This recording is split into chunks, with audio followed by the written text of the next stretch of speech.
अपनी चुटकी को? स्कूल से आते आते तो बिल्कुल ठीक थी। क्या हुआ? कल हमारा जन्मदिन है, मुझे भी केक काटना है। तुझे केक काटना है ना? मैं लाके दूंगी। बस थोड़ी वक्त की तो बात है।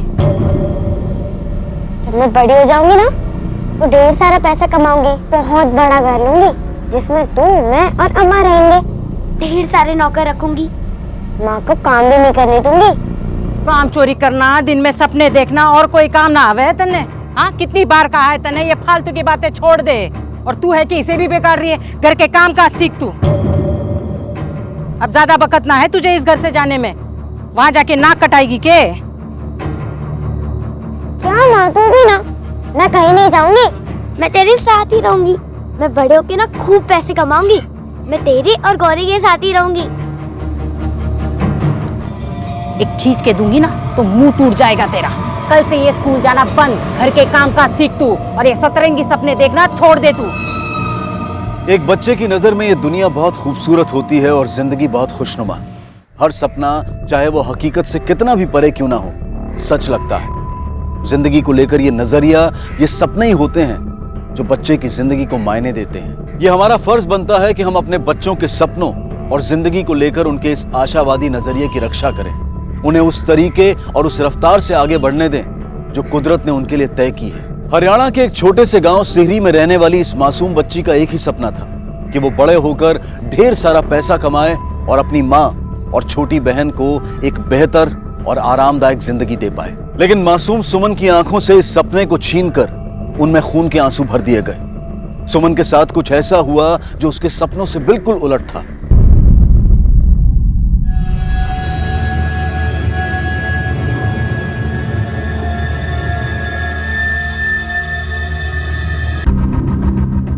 ये हो पैसे 1 लाख में खाली 10,000 कम है। मैंने कब मांगे पैसे?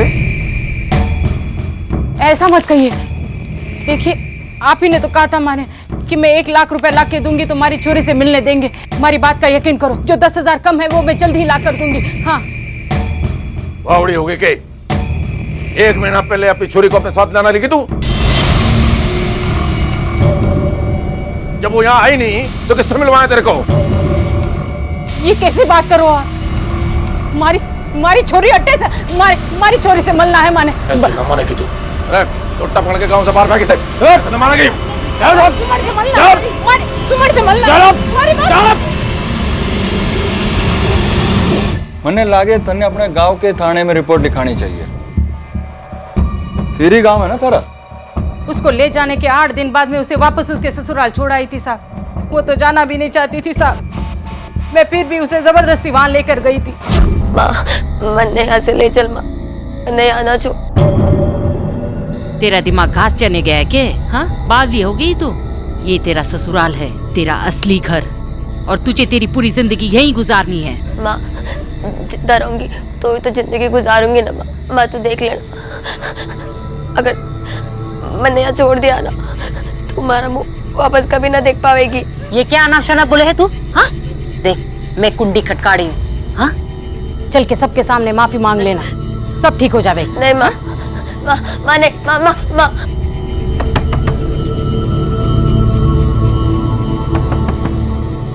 कौन है भाई? तू क्या करना आई है? राम राम जी। क्या करना आई है यहाँ? चल। ये देखो, महारानी भी आई है। मैंने इसे खूब समझाया, अब कभी पलट के जवाब ना देगी। है बस इस बार इसे माफ कर दो। माफी? इसको देख के तो ना लग रहा है ये माफी मांगेगी। ले जा अपनी छोरी ने। जा यहाँ से निकल। मांगेगी माफी। चल। अरे तू रहने दे। अरे चलो। माफी मांग जल्दी, मांगी मांग माफी। मैंने माफ कर दो। उसने मन ने कहा था साहब, अगर मैं उसे वहां छोड़ आई तो फिर उसकी शकल कभी ना देख पाऊंगी साहब। मने के पता था कि ये सब हो जाएगा।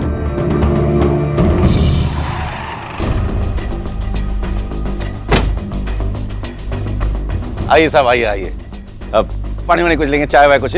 हरिया की माँ, अरे पानी वानी का इंतजाम कर साहब आए। ना की कोई जरूरत ना से, सुमन की माँ का कहना है कि आप लोगों का बर्ताव उसके लिए ठीक ना था। नौकरों की तरह काम कराने के साथ साथ मारा भी करते थे उसने। न जाने कितने झूठ बोलेगी वो चुड़ैल। ऊपर वाले की कसम है साहब, जो मैंने उससे एक चम्मच भी घर में इधर से इधर कराया हो। साहब, संस्कार, मान मर्यादा, बड़ों का आदर करने के चक्कर में हम अपनी जान दे देते हैं। बस इसी बात की हमने भी उससे दरकार की थी, मगर साहब वो तो बिल्कुल उल्टी निकली। बात बात पे झगड़ा करना, बड़ों को जवाब देना, बिना पर्दा किया हमारे सामने इधर उधर घूमती थी। अरे ओ बहू, क्या बात है ताऊ जी, क्यों गला फाड़ रहे हो आप? अरे बेटा वो सर में दर्द हो रहा है, कप चाय बना दे। टाइम ना है मेरे पास, वैसे भी मुझे बाहर जाना है।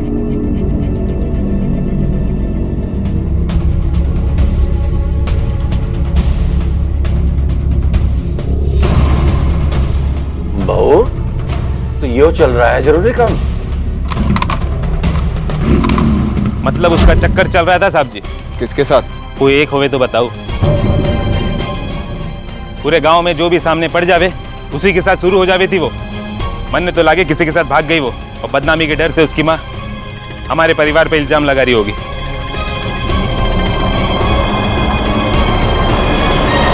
उन्नीस साल की छोटी और कच्ची उम्र में सुमन की मां ने उसकी मर्जी के खिलाफ उसकी शादी कर दी और उसे ससुराल भेज दिया।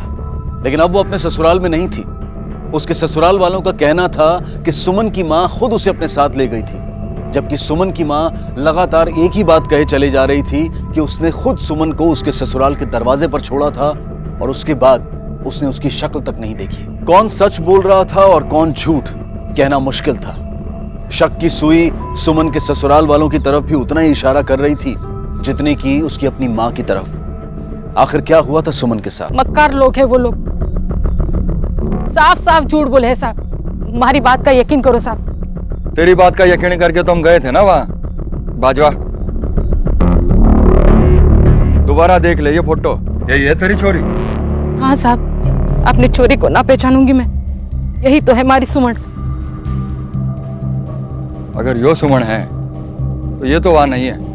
सारे घर की तलाशी ली हमने और वहाँ तो सभी लोगों का यही कहना है कि 1 महीने पहले तो खुद ही अपनी छोरी ने ले गई थी। साहब, छोरी तो यहाँ भी ना है। देखा साहब, हमारी बात का यकीन करो, हमारी छोरी उन लोगों के पास है साहब। हमारी छोरी को ढूंढ लाओ साहब। इसकी छोरी की मिसिंग रिपोर्ट दर्ज करो। जी सर।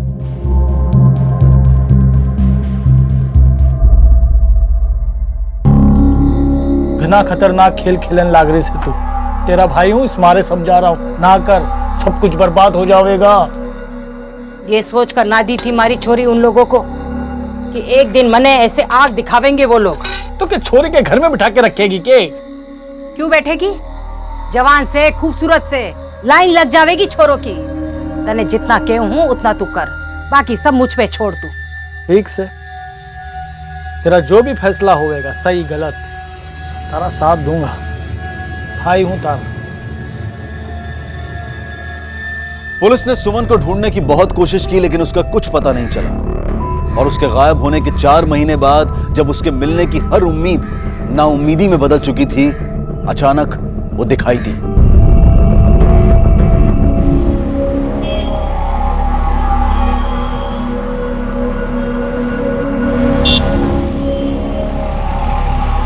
वैसे जाना किधर को है साहब? पेंडा रिक्लेमेशन।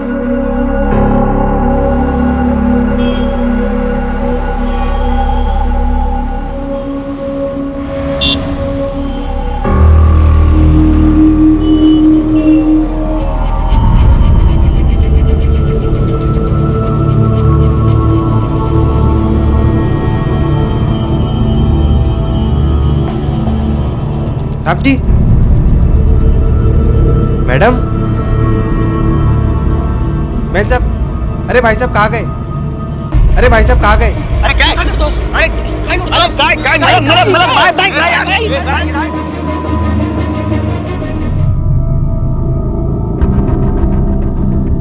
मैंने आज तक अपने करियर में ऐसा केस नहीं देखा।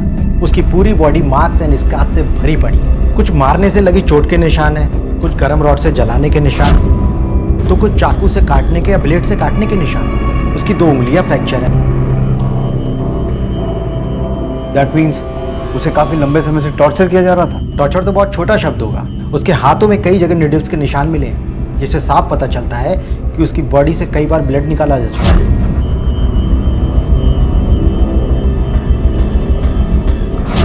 उसकी राइट किडनी भी मिसिंग है। उसके स्टेचेस देखकर लगता है ये सारा प्रोसीजर बहुत जल्दबाजी में किया गया है। शायद उसको बिना बताए उसके प्राइवेट पार्ट्स में भी इंटरनल इंजरीज और इन्फेक्शन है।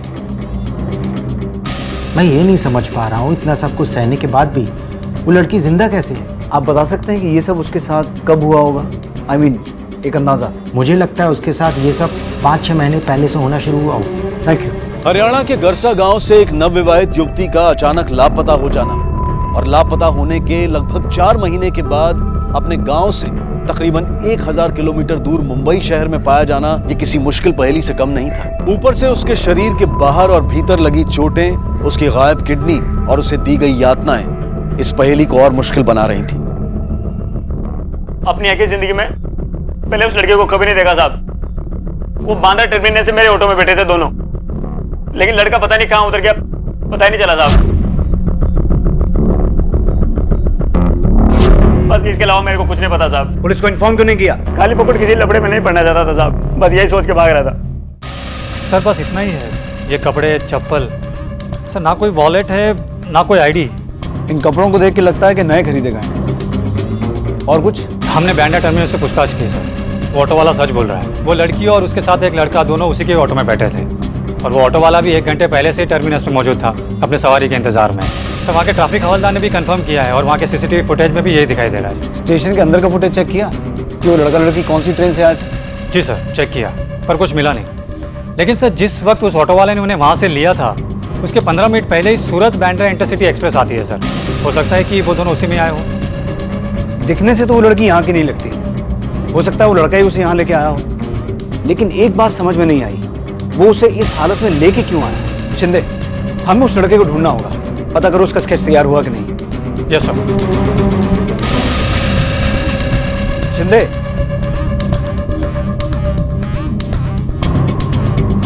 इस बारकोड से हमें पता चल सकता है कि कहां से खरीदी गई और किसने खरीदी। पता करो। Yes sir. नहीं सर, इसे कभी यहाँ पर नहीं देखा है। और इस लड़की को? No sir. इसे तो पहचानते होगे? यस सर, ये हमारे यहाँ सबसे ज़्यादा बिकने वाला डिज़ाइन है। इसे किसने खरीदा था बता सकते हो? Sir just minute.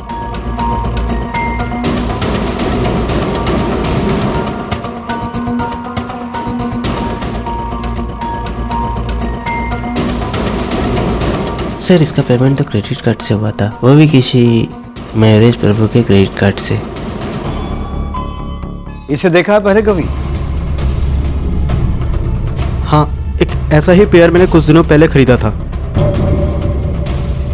लेकिन ये सब आप मुझसे क्यों पूछ रहे हैं? ऐसा ही नहीं, यही खरीदा था। अब ये बताओ किसके लिए? जी अपनी वाइफ के लिए। और किसके लिए खरीदूंगा? अगर वाइफ के लिए खरीदा था तो फिर ऑटो में सफर करती एक हाफ डेड लड़की के पास कैसे पहुंचा? लड़की?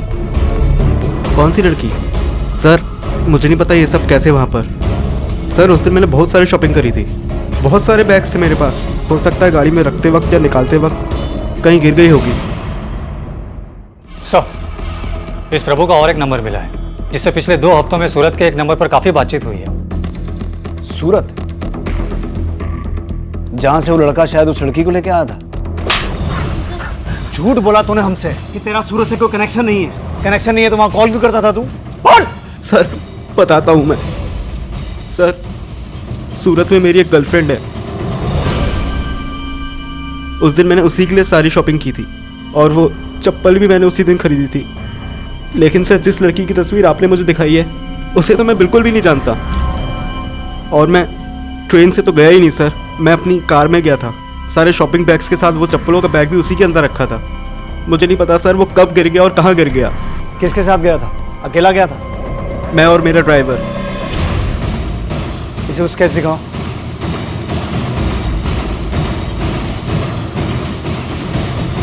सर ये तो मेरा ड्राइवर है, चंदू। सर चंदू के मोबाइल की लास्ट नोन लोकेशन सूरत ही है। कोई सपना लॉज में ठहरा था लगता है। सर वो जिस दिन प्रभु को लेकर सूरत से लौटा उसके अगले ही दिन फिर से वो सूरत गया और उसके बाद मोबाइल बंद करके गायब हो गया। सपना लॉज? इसका मतलब ये होगा कि जब चंदू प्रभु के साथ सूरत गया था तब उसने उस लड़की को देखा, लेकिन क्योंकि उसका मालिक उसके साथ था इसलिए वो कुछ कर नहीं पाया। इसलिए प्रभु को वापस मुंबई छोड़कर वापस सूरत गया और अगले दिन उस लड़की को ट्रेन से मुंबई लेके आया। इसका मतलब ये है कि इस केस की अगली कड़ी हमें सूरत से मिलेगी।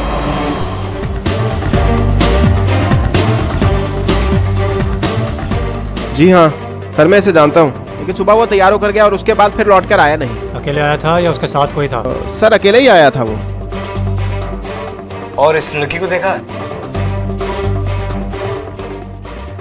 इसे तो मैं रोज देखता हूँ सर। कहाँ? ये जीटीओ जंक्शन है ना, वहाँ पर बैठ के भीख मांगती है।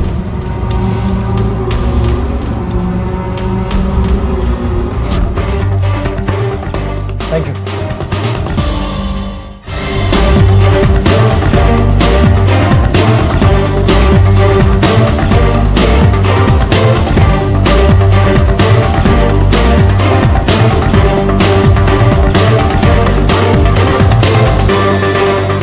लड़की को पहचानती हो? नहीं जानती साहब मैं इसको। नहीं मालूम थी? नहीं सर। काकी ये तो सुमन दीदी। बेटा कौन है ये? ये सुमन दीदी बहुत अच्छी है।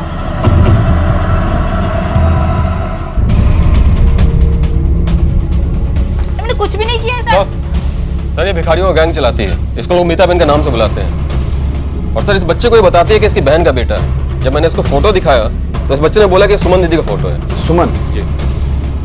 कौन है सुमन? मैं नहीं जानती साहब, मेरे को कैसे पता होगा? तो फिर इस बच्चे ने फोटो देख के ये क्यों कहा कि ये सुमन की फोटो है? अब गलती से किसी और को समझ गया होगा साहब, अब बच्चा ही तो है। और तुझे क्या लगता है तू बहुत होशियार है? तू जो कहेगी हम मान लेंगे। अब सीधा सीधा बता दे, वरना तेरी ये होशियारी बहुत महंगी पड़ेगी तुझे। साहब मैंने पहले ही बोला है, मैंने इस छोकरी को पहले कभी नहीं देखा साहब। ठीक है गीता। अरे साहब वो साचू को जो मना थोड़ी थी छोकरी ने। अरे साहब सुनो ना, मैंने कुछ नहीं किया है, मैं नहीं जानती इसको साहब।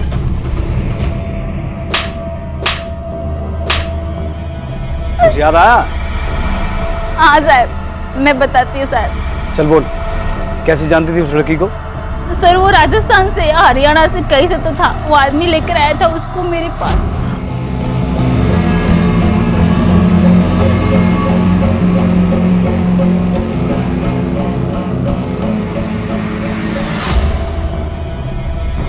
इसकी तो पहले से ही बैंड बजी पड़ी है, भीख अच्छी मिलेगी।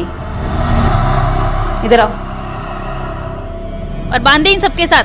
और हाँ, कल बड़े चौराहे पे बिठा देना इसको और नजर रखना इस पे, समझे? तुम आओ मेरे साथ। शुरुआत में एक आध बार उसने भागने की कोशिश भी की। शिंदे, इसे पहचानती हो? हाँ साहब, कुछ दिन पहले पहली बार मैंने उसको देखा था सुमन के साथ। ये सुमन? सुमन? कहाँ ले जा रहा है मेरी छोकरी को? छोड़ना! एक छोड़ मेरी छोकरी को, नहीं तो मैं तेरी तो जानता मार दूंगा आगे ही तो। किसको दिखा रहा है तू? छोड़! वो सुमन को अपने साथ लेके चला गया। सर हो सकता है कि चंदू किसी मुंबई के भिखारी गैंग के टच में हो और सुमन को यहाँ से वहाँ बेचने के लिए ले गया हो भी सकता है। अब पता नहीं उस लड़की का असली नाम सुमन था भी या नहीं। फिर भी राजस्थान और हरियाणा पुलिस से कहो कि पिछले 1 साल में जितनी भी मिसिंग कंप्लेंट्स दर्ज हुई हैं उन्हें चेक करें और उसमें सुमन की एज और नाम वाली जितनी भी लड़कियां अभी भी मिसिंग हैं उनके बारे में पता लगाएं। और इन दोनों स्टेट्स में पिछले 6 महीने में जितने भी किडनी ट्रांसप्लांट्स हुए हैं सबका रिकॉर्ड निकालो। Yes sir. पुलिस ये तो जान चुकी थी कि सुमन को सूरत के उस गैंग को बेचा गया था जो बच्चों से भीख मंगवाने का काम करते थे, लेकिन वो ये नहीं पता कर पा रही थी कि आखिर सुमन सूरत पहुंची कैसे होगी। डॉक्टर्स द्वारा की गई सुमन की जांच से ये बात साफ हो चुकी थी कि उसके बदन से गायब हुई किडनी को उसके सूरत पहुंचने से पहले ही कभी निकाला गया होगा। ये साफ था कि सूरत पहुंचने से काफी पहले उसके साथ इन जुल्मों की शुरुआत हो चुकी थी। सुमन को इंसाफ और उसके गुनहगारों को सजा दिलवाने के लिए जिस एक सवाल का जवाब ढूंढना बेहद जरूरी था वो ये था कि उसके इन मुश्किलों में पड़ने और उसके साथ हुए इन अमानवीय अत्याचारों का सिलसिला आखिर शुरू कहां से हुआ था। गौरी, गौरी, ए गौरी, गौरी चलना नहीं क्या? जिज्जी, जिज्जी, अब तक सोते पड़ी है छोड़ी। अरे पहुंचते पहुंचते रात हो जाएगी। इस काम में देरी ना चाले। देर ना होगी, तू बस 2 मिनट रुक, मैं अभी उसे तैयार करके लाती हूँ। गौरी, ए गौरी, उठ, जल्दी उठ। जल्दी उठ। कहाँ जाना है माँ? देर हो रही है, उठ। अरे मन्ने नींद आ रही है माँ। चल मारे। जल्दी जल्दी। कहाँ जाना है? चल ये ले, सोने भी नहीं देते आप। ये कपड़े पहन। जाना बस 2 मिनट है। रुक।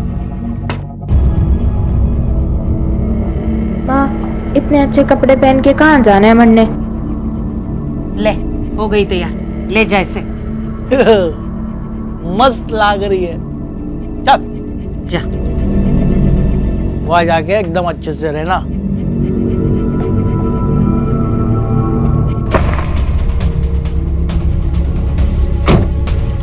सर, एक न्यूज़ है, शायद हमारे काम की हो। किडनी ट्रांसप्लांट के रिकॉर्ड चेक करने के बाद ऐसे रिसिपिएंट का नाम पता चला जिसे सर ट्रांसप्लांट के बाद ठीक वही इन्फेक्शन हुआ था जो सुमन को था। और इसके अलावा सर ट्रांसप्लांट के लिए जो भी लीगल फॉर्मेलिटीज़ पूरी की जानी चाहिए थी वो भी ठीक से पूरी नहीं की गई थी। कहाँ हुआ था ये ऑपरेशन? रोहतक में। रोहतक, हरियाणा? मीता ने भी हमें यही कहा था। सर वो राजस्थान से या हरियाणा से कहीं से तो थी। यानी रोहतक से सूरत, सूरत से मुंबई, काफी लंबी जर्नी तय की है इस लड़की ने। और लगता है उसे यहाँ तक पहुँचाने में एक नहीं कई लोगों का हाथ है।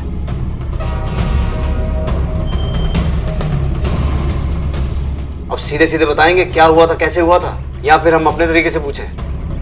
एक आदमी उसे लेकर आता था, उसका नाम राम नरेश था। मैंने पहले उस लड़के की किडनी लेने से मना कर दिया था क्योंकि वो एनेमिक थी। मैं आगे से पैसे ले चुका था और दूसरी कोई किडनी मिल नहीं रही थी, इसलिए ले चलो इसे।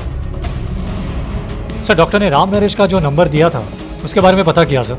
सुमन के ऑपरेशन के वक्त वो सेक्टर 3 में ही एक्टिव था, लेकिन उसके बाद से बंद रहा है। और सर जिन डॉक्यूमेंट्स के आधार पर इस नंबर को इशू किया गया है ऐसे आदमी के नाम पर लिया गया है जो काफी साल पहले मर चुका है। मतलब ये हुआ कि राम नरेश तक पहुंचने का फिलहाल हमारे पास कोई क्लू नहीं है। शिंदे, लोकल पुलिस के साथ एक टीम बनाओ और सेक्टर 3 में सुमन के बारे में पूछताछ करो। और ध्यान रहे, हर एक आदमी के पास सुमन की फोटो होनी चाहिए। Yes sir.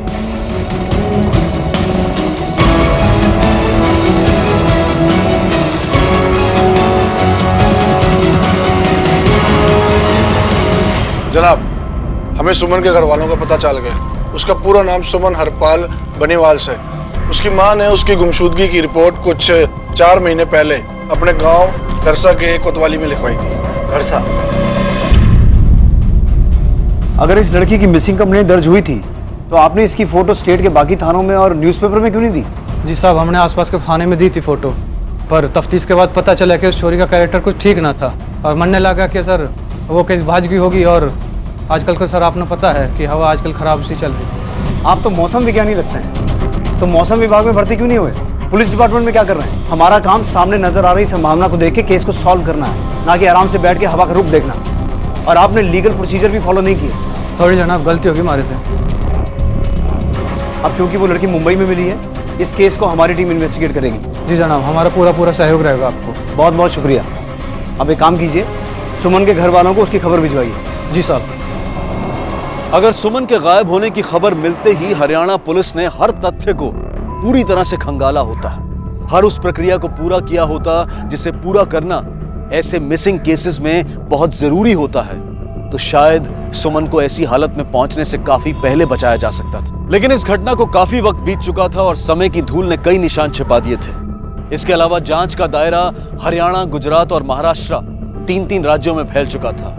इसलिए पुलिस के लिए इस मामले को आगे बढ़ा पाना उतना भी आसान नहीं था।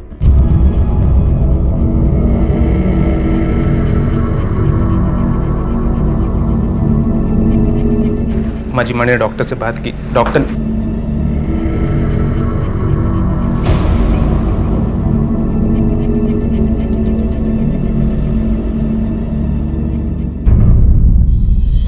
क्या आप इस आदमी को जानते हैं? हाँ साहब, यो तुम्हारे गांव को छोरो चंदू है।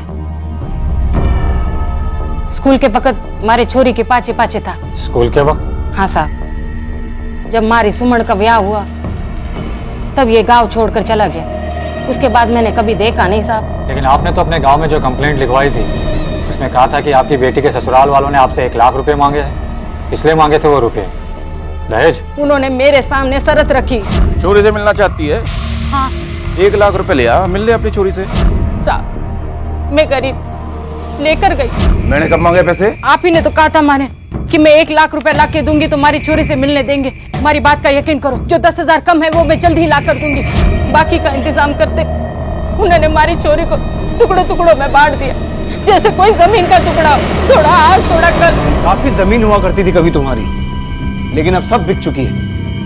यानी कि घर में पैसे को लेकर हालात खराब ही रहते होंगे, इसलिए शायद सुमन और उसकी माँ को पैसों को लेकर काफी परेशान करते थे तुम।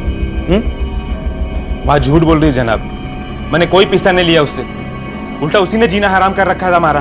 कैसे? साहब, छोरी का करेक्टर जरा ढीला था।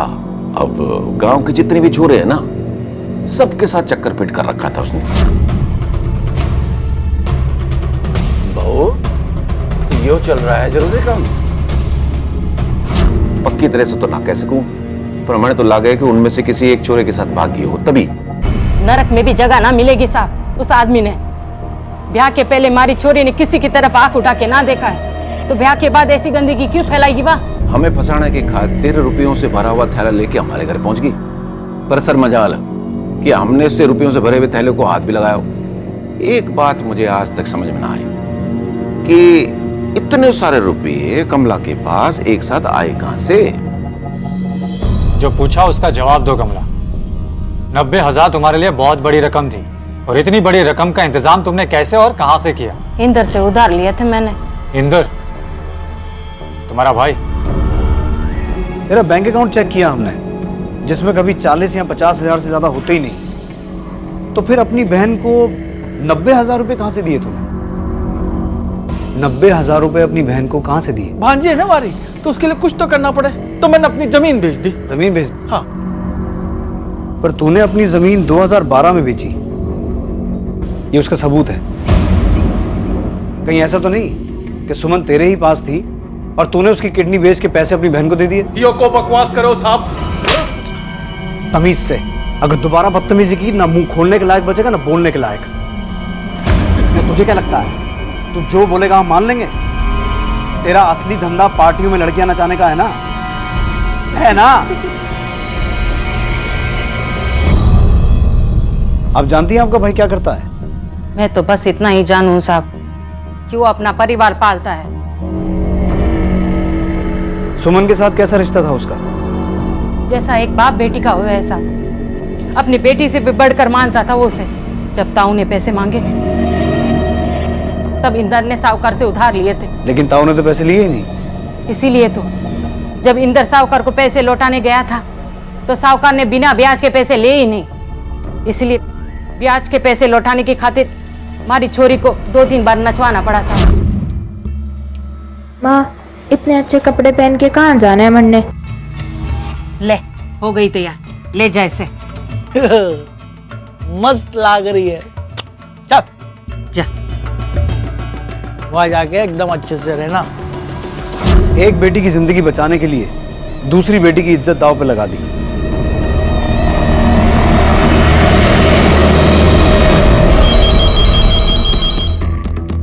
हेलो, अलावा साहब, जय हिंद। जय हिंद सर। यहाँ सुमन के परिवार वालों से इंटेरोगेशन हुआ है, कुछ बातें सामने भी आई हैं, लेकिन उनके मतलब समझ में नहीं आए। जैसे सर? जैसे कि सुमन की माँ कमला पूरी तरह से अपने भाई इंदर पे डिपेंडेंट है। इंदर वहाँ पार्टियों में लड़कियों को नचवाने का काम करता है, तो हो सकता है इंदर ने अकेले या फिर कमला के साथ मिलकर ये कांड किया हो। दूसरी तरफ सुमन के ससुराल वाले अपने आप को पैसे वाला तो बताते हैं, लेकिन अंदर से हैं खोखले ही, तो उनके पास भी सुमन के साथ ये सब करने का मोटिव तो है। लेकिन दूसरी तरफ वो ये भी बताते हैं कि सुमन का कई लड़कों के साथ अफेयर था, और सुमन की माँ ने भी प्रभु के ड्राइवर चंदू की पहचान की है। यो तुम्हारे गांव को छोरो चंदू है, स्कूल के वक्त हमारे छोरी के पाचे पाचे था। अब आपको वहाँ इस सारी इन्फॉर्मेशन को चेक करना होगा, और जो कड़ियाँ मिसिंग हैं उन्हें जोड़ना होगा। वैसे एकाध परिवार ने सुमन के अफेयर होने की बात की है साहब, लेकिन इस बात का कोई प्रूफ नहीं है कि वो सच बोल रहा है कि झूठ। मेरे ख्याल से अलावा साहब, आप पहले ये पता कीजिए कि सुमन रोहतक कैसे पहुंची, वहाँ वो किसके साथ थी, किसके पास थी। मुझे लगता है उसके आगे की कहानी हमें वहीं से पता चलेगी। जी सर। जय हिंद। शिंदे, सुमन के इन-लॉज के कॉल रिकॉर्ड्स हैं ना तुम्हारे पास? Yes sir. सभी के कॉल रिकॉर्ड्स चेक करो और पता लगाओ कि जिस डॉक्टर ने सुमन की किडनी निकाली थी, इनमें से कितने लोग उसके टच में थे। इसके अलावा ये भी पता लगाओ कि सुमन के अपने गांव और सुमन के इन-लॉज के गांव में से ऐसे कितने लोग हैं जो उस क्लिनिक पे लगातार आया जाया करते थे। अगर रोहतक में भी ऐसा कोई है जो उस डॉक्टर या क्लिनिक से लगातार टच में है तो उसका भी पता लगाना। Right sir. मैंने पक्का ला गए कि हमें जेल भिजवा के छोड़ेंगे। अरे हमने चोरी की ऐसी हालत थोड़ा की है, पर पुलिस को कौन समझावे, हमेशा चोरी की साइड ले हुए हैं। अरिया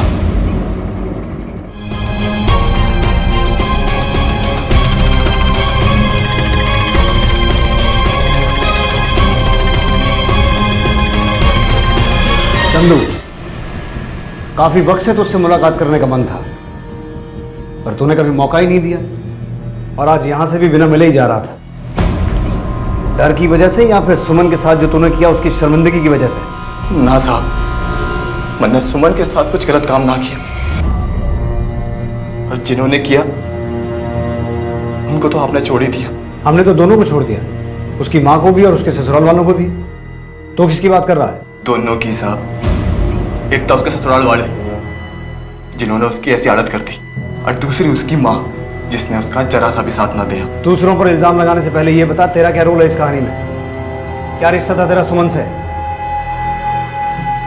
सुमन मेरे साथ स्कूल में पढ़ती थी,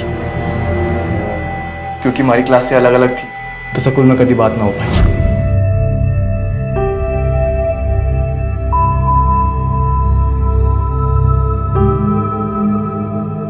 क्या बात है चंदू, तुम्हारे पाचे पाचे क्यों आ रहा है? सुमन, तेरे तक कुछ बात करनी थी। देख चंदू, हमारे पास ये सब के लिए टेम ना है। इब मारा पीछा मत कर। बहुत शरीफ छोरी थी वह साहब, बहुत शरीफ। पढ़ लिख के अपनी माँ का नाम रोशन करना चाहती थी, पर उसकी माँ ने उसका ब्याह करवा के उसके सारे सपने तोड़ दिए। बस साहब, जब सुमन का ब्याह हो गया फिर मेरा भी दिल टूट गया, फिर जीना लग गया गांव में। बस मैंने गांव छोड़ दिया, लेकिन तकदीर का खेल देखो साहब, सुमन को फिर मेरे सामने ले आई। मैं अपने मालिक के साथ सूरत गया था काम के सिलसिले में। वहां अचानक रास्ते में मैंने सुमन दिखी। अगले ही दिन साहब मैं मुंबई से सीधा वापस सूरत आया, सुमन को अपने साथ वापस मुंबई ले जाने के। ये सुमन, देख देख मैं चंदू। ए सुमन, ए सुमन, कहाँ ले जा रहे हो मेरी छोकरी को? छोड़। जानता मार दूंगा आगे ही तो। किसको दिखा रहे तू? छोड़। मन्ना नहीं पता साहब कि सुमन सूरत कैसे पहुंची। फिर मैं उसने अपने साथ वापस मुंबई ले आया साहब। मैंने लगा कि अब मैं उसका बहुत ख्याल रखूंगा, उसका इलाज करवाऊंगा। पता ना अचानक क्यों होया, रिक्शा में वो बेहोश हो गई। मैंने लगा कि मर गई।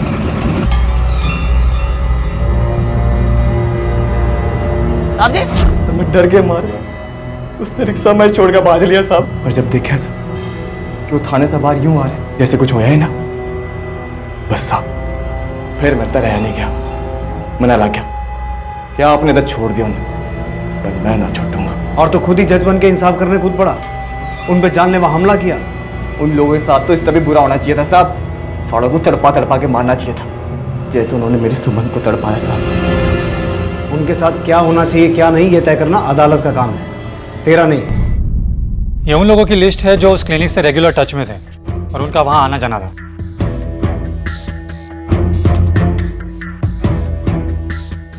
राम नरेश? जी सर। जिस डॉक्टर ने सुमन की किडनी निकाली थी उसने भी हमें कुछ ऐसे ही नाम बताया था ना? एक आदमी उसे लेकर आता था, उसका नाम राम नरेश था। राम नरेश जो सुमन को उसके पास लेके आता था?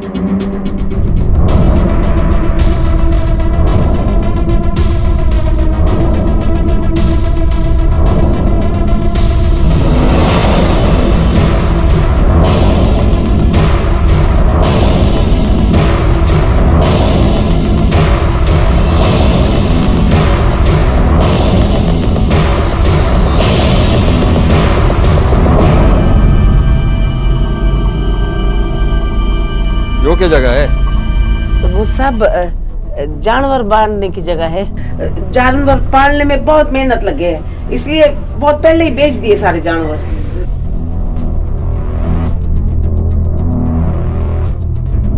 सुमन के घर वालों ने काफी पैसा ले रखा था मुझसे जनाब।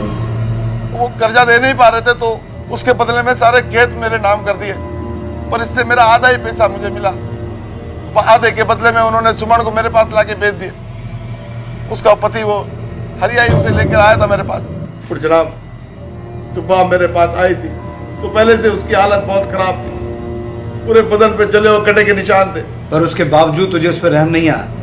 मेरा पीछा निकलता था जनाब, वो पीछा तो निकालना ही था। उसके बाद?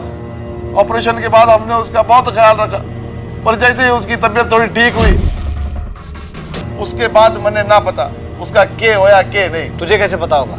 तेरा कर्जा तो चुक गया ना, लेकिन अब सुमन का बहुत कर्जा चढ़ गया तुझ पर, जिसे तू जिंदगी भर चुकाएगा जेल में रहकर।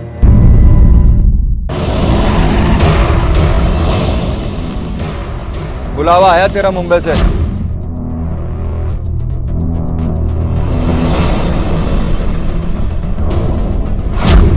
डाल दे इसने गड्डी में। अरे साहब चल जल्दी। अरे कैसा जुल्म कर रहे हो आप?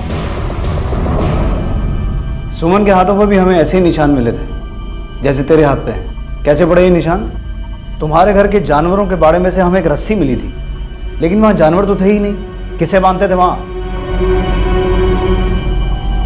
देख, सुमन को तो हम इंसाफ दिला के रहेंगे और तुझसे भी सच उगलवा ही लेंगे, पर फिर भी तुझे एक आखिरी मौका देना चाहता हूं। सुमन की हालत तो तूने देखी है और तू ये भी अच्छी तरह से जानता है कि सुमन की वो हालत तेरे और तेरे घर वालों की वजह से हुई है। अब सच सच बता दे, वरना क्या बोलूं साहब जी, सुमन को घना ही परेशान करते थे हमारे घर वाले।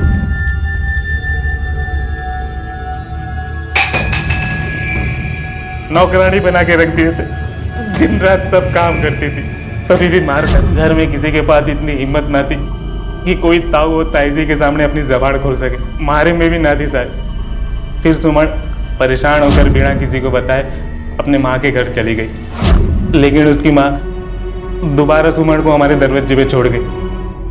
ताऊ ने तो घुसने दे दिया। हमारे घर में जब भी कोई गलती करता था तो उसे बाड़े में बांध दिया जाता था, रात भर रखते थे और सुबह खोल दिया करते थे। लेकिन सुमन को तो जब सुमन का पाव भारी हो गया साहब, तब उन्होंने गांव से दाई बुलाकर उसकी सफाई करवा दी।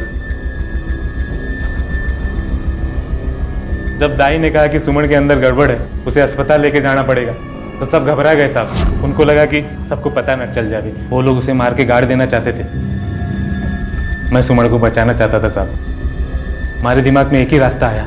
हमारे गांव में जब भी कोई किसी से कर्जा लेता और उसे चुका ना पाता तो अपनी छोरी या लुगाई को देकर उस कर्जे को चुका देते थे साहब। हमारे परिवार पर राम नरेश का कर्जा था साहब। तो मैंने ताऊ जी से कहा, क्यों ना हम सुमन को राम नरेश को दे दे, इससे हमारा कर्जा भी उतर जाएगा और सुमन का खतरा भी ना होगा साहब।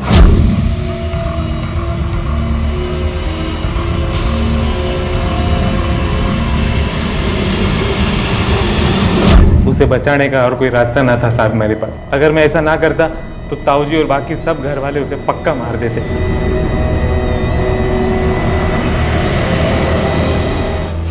जीजी उठ ना जीजी। तने याद है जीजी कितनी मस्ती किया करते थे हम एक साथ। जीजी बोलना जीजी। रुक, कितनी बार समझाया तुझे, चोरी करना अच्छी बात नहीं है, समझ नहीं आता तने? पर ये अमरूद कितने मीठे हैं, अगर हम थोड़े तोड़ ले तो कोई देखेगा थोड़ी ना। लेकिन भगवान तो देख रहे हैं ना, चोरी करनी अच्छी बात नहीं है। चल अभी। तूने तो कभी एक अमरूद भी ना तोड़ा, फिर इतनी सख्त सजा क्यों दी भगवान ने जीजी? अगर आंकड़ों के हिसाब से देखा जाए तो हमारे देश में लगभग 400 बच्चे और महिलाएं रोजाना लापता होते हैं, जो न सिर्फ गांव से होते हैं बल्कि इनमें से एक बड़ा हिस्सा शहरों से भी होता है, जहां की स्मार्टफोन्स और जीपीएस जैसे कई माध्यम हमारी सुरक्षा में मददगार होते हैं। ये साफ है कि सुरक्षा का कोई भी साधन हमारी मदद तभी कर सकता है जब हम खुद अपनी और अपनों की सुरक्षा को लेकर अलर्ट हों, चौकन्ने हों। ये बेहद जरूरी है कि हम किसी पर भी बहुत सोच समझकर भरोसा करें और अपने तरीके से ये भी जांच करें कि वो व्यक्ति हमारे यकीन के काबिल भी है या नहीं, ताकि हम अपने आप को और अपनों को ऐसे धोखे से बचा सकें जिसका शिकार सुमन और उसकी मां बनी। सुमन को इस हालत में पहुंचाने के लिए जिम्मेदार रहे किसी भी शख्स को बख्शा नहीं गया। कानून ने बिना कोई रहम दिखाए उन्हें उनके किए की सजा दी, लेकिन जिन लोगों को बिना किसी गलती के सजा भुगतने पर मजबूर होना पड़ा वो थी सुमन, उसकी मां और उसकी छोटी बहन। सुमन आज भी मुंबई के हॉस्पिटल में कोमा में है और उसकी बहन और उसकी मां उसके सिरहाने बैठकर दिन रात इस बात का इंतजार कर रहे हैं कि वो कब होश में आए और वो उसे अपने साथ गांव ले जा सके। टूटी हुई जिंदगी के तानों बानों को फिर से जोड़कर जिंदगी को आगे बुन सके। अब मैं अनूप सोनी आपसे विदा लेता हूं, फिर मुलाकात होगी अगले एपिसोड में एक और चौंका देने वाले केस के साथ। तब तक अपना और अपने परिवार का ख्याल रखें और देखते रहें क्राइम पेट्रोल डायल 100। सबक एक को सीख हम सबको। जय हिंद।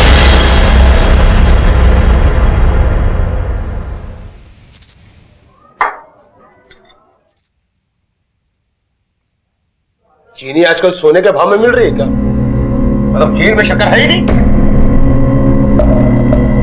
वो राशन खत्म हो गया था। अरे तो बनिए के घर से जाके उठा लाना था ना राशन। जी मैं भूल गई लान। और हरामखोर शंभू कहाँ पर गया? वो उसकी तबीयत खराब है तो अपने कमरे पर गया। मम्मी पैसे हमें दे दीजिएगा, हम ले आएंगे। कुंभकर्ण की नींद अब टूटी। एक से एक निकम्मे पाल रखे हैं मैंने। सबको एक ही काम आता है, मुफ्त की रोटियां तोड़ना बस। एक नौकर मिला है, काम कम और आराम ज्यादा। तुम कुछ काम क्यों नहीं करते हो? कब तक ऐसे ताने सुनते रहोगे? अरे तो हम कौन सा रोज छत पे जाके पतंग उड़ा रहे हैं? काम ही तो ढूंढ रहे, नहीं मिल रहा तो क्या करें? भैया वो जो पैसे मेरे लिए थे वो मुझे वापस चाहिए। इस वक्त कौन आ गया? मैं जाके देखती हूँ। नहीं रुको रुको, हम देखते हैं।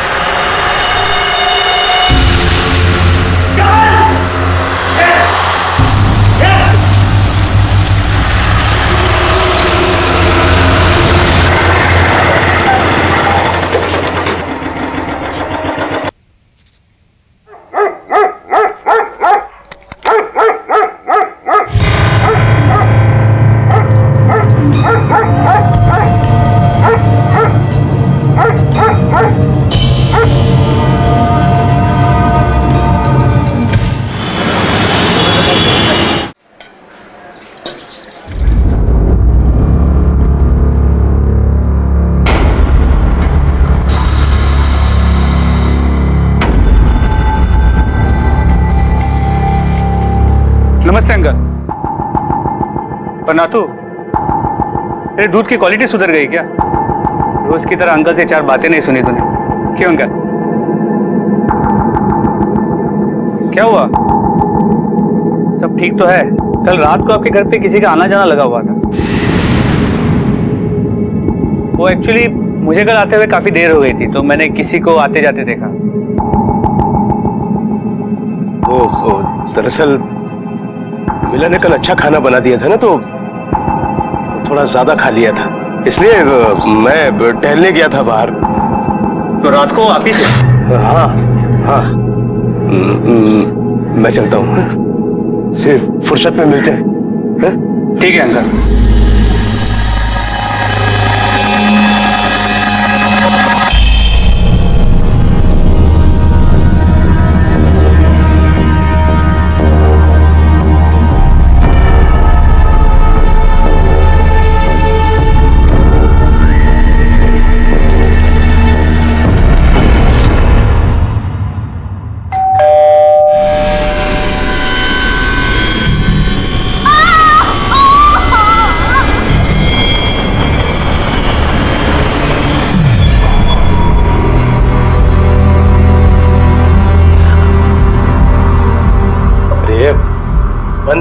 बंद करो ये रोना धोना।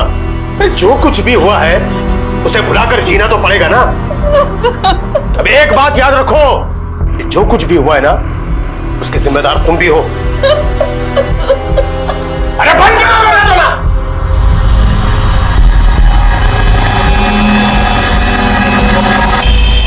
आसना जी साहब।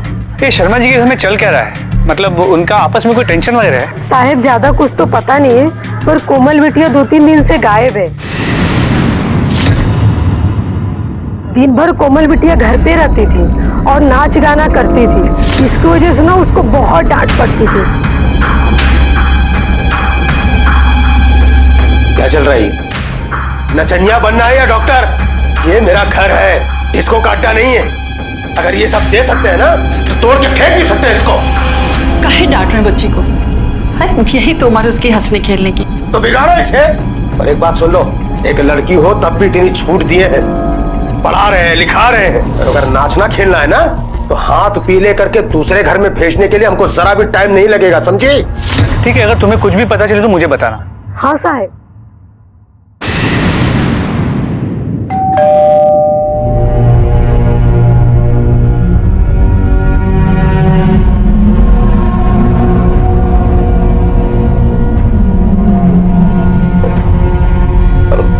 हम खोलते हैं।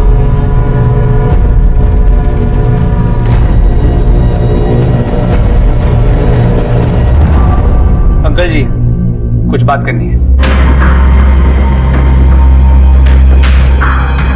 देखो अनु, जैसी कोई बात है नहीं, सब ठीक है। अंकल जी, मैं 5 साल से आपका पड़ोसी हूँ। हाँ, ये बात सच है कि आजकल लोगों को अपनी पड़ोसियों की कोई फिक्र नहीं होती, लेकिन मुझे है। इस वक्त मैं आपसे सिर्फ एक रिक्वेस्ट कर सकता हूँ, अगर आप लोगों को कोई भी प्रॉब्लम है तो प्लीज मुझे बता दीजिए, शायद मैं आपकी प्रॉब्लम हल कर सकूं। अनु जी, पापा सही कह रहे हैं, हमें किसी चीज की कोई परेशानी नहीं है, सब ठीक है। आप खामखा परेशान हो रहे हैं। अच्छा, तो फिर कोमल का है? और वो इस वक्त यहाँ क्यों नहीं है? वो राहुल, तुम हमेशा ही ऐसे हकलाते हो या आज कुछ स्पेशल है?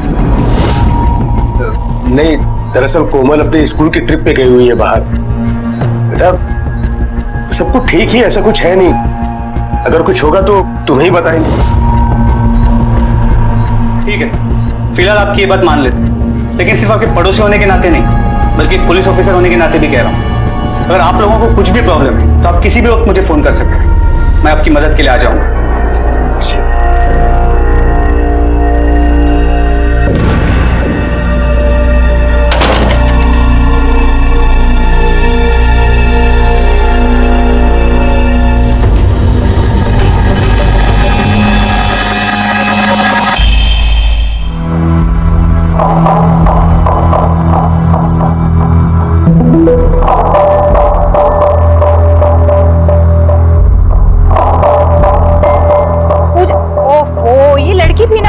बेटा यहाँ अकेले क्या खेल रही है? चल खाना खा ले और होमवर्क भी पढ़ा है ना, चल होमवर्क करना है।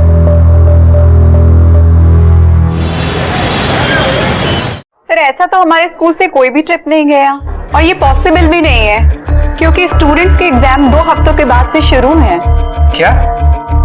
अगर आपके स्कूल की कोई पिकनिक नहीं गई तो फिर कोमल 2 दिन से कहाँ है? सर, कोमल 2-3 दिन से स्कूल भी नहीं आ रही है। मैं खुद उसके पेरेंट्स को फोन करने वाली थी कि कोमल स्कूल क्यों नहीं आ रही है। ये संभाल के जाना। चलो बाय मम्मा। बाय बेटा, जो टिफिन में खाना दिया है वो पूरा खा लेना। ओके मम्मा। बाय।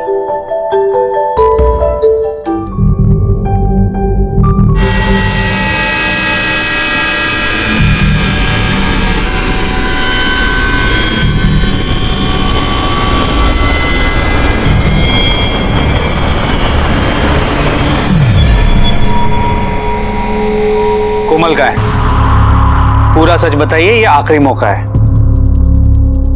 क्योंकि इसके बाद बातचीत नहीं होगी, सीधे कार्रवाई होगी। कैसी कार्रवाई? कोमल ने तो हमें यही बताया था कि वो स्कूल ट्रिप पे जा रही है। शायद तो कोमल ने हमसे झूठ बोला, अपने किसी दोस्त के साथ पिकनिक पर गई हो। शर्मा जी, जितना मैं आपको जानता हूं, आप उसे किसी भी ट्रिप पे भेजने से रहे। सच सच बता दीजिए, आप लोगों के लिए यही अच्छा होगा। वो ना किसी दोस्त के साथ है, ना वो स्कूल में है, और उसका फोन भी ऑफ है। शर्मा जी, मांजरा क्या है? अनुज जी, किस मुंह से बताएं आपको कि क्या माजरा है? दरअसल कोमल घर छोड़कर भाग गई है। किसके साथ भागी है, कहां भागी है, ये हमें खुद नहीं पता है। और ये सब आप मुझे अब बता रहे हैं? वो एक माइनर है, इस बात को दबा के आपने उसके लिए खतरा बढ़ा दिया है। उसके मिसिंग केस की इन्वेस्टिगेशन मैं खुद लॉन्च करता हूं।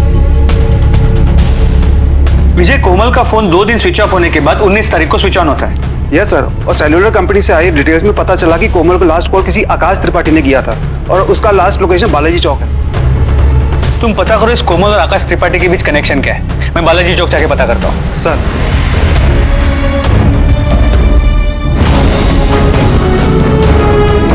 गायब हुई कोमल और आकाश के बीच के रिश्ते पर पुलिस गहरी तहकीकात कर रही थी, लेकिन कोई पुख्ता सबूत हाथ नहीं आया था। और इसी बीच मिली पूजा की लाश ने गुत्थी और उलझा दी।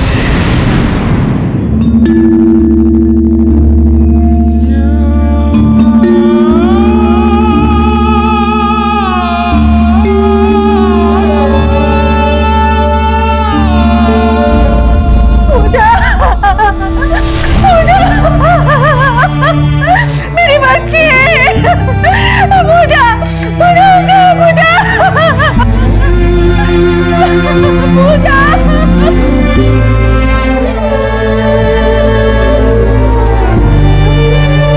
कैलाश शर्मा की बेटी कोमल की गुमशुदगी की तहकीकात में अपनी तरफ से पहल करने वाले पीएसआई अनुज को कैलाश शर्मा के भाई दीपक शर्मा की छोटी सी बेटी पूजा की मिली लाश ने चौंका दिया।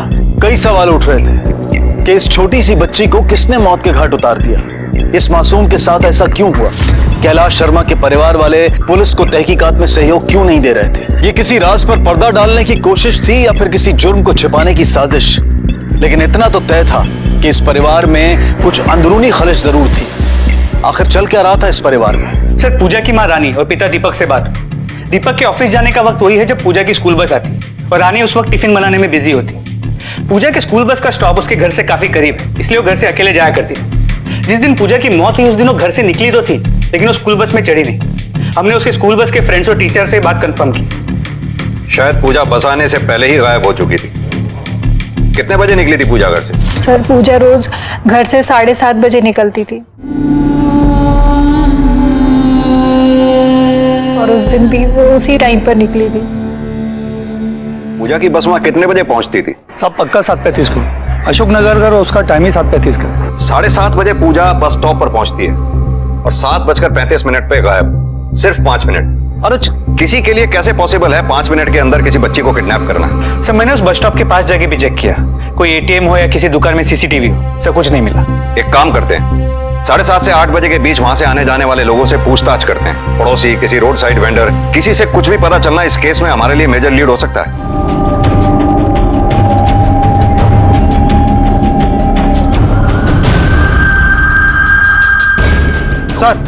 सर कुछ पता नहीं चला।